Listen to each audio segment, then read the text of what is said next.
నా జీవితం నాకు అర్థం కావటం లేదు, నేను చచ్చిపోదాము, ఇటు కుటుంబంలో ఇబ్బందులు పడలేకపోతున్నాను, తండ్రి నన్ను ఎంతలాగా ఓదిస్తున్నాడు, ఎందుకంటే నువ్వు దేనికి పనికిరావు, ఆ పక్క కుర్రాడు చూడు, ఆ పక్క అమ్మాయి చూడు ఎలా ఉంటున్నారు. ఇప్పటికీ నేను ఎవరికి చెప్పలేదు నా సాక్షి, ఇక్కడ చెప్పాలనిపించింది అంటే ఇక్కడ యవ్వనస్తులు అలా భయంకరంగా ఉన్నారు.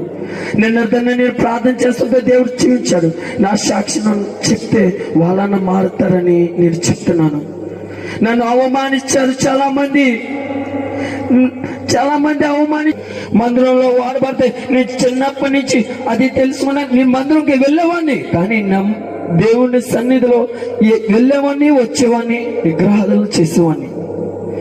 ఎక్కడైనా విగ్రహాలు చేసేది పూజలు కానీ సంబరాలు కానీ జరిగితే వెళ్ళేవాడిని, చర్చికి వెళ్ళేవాడిని.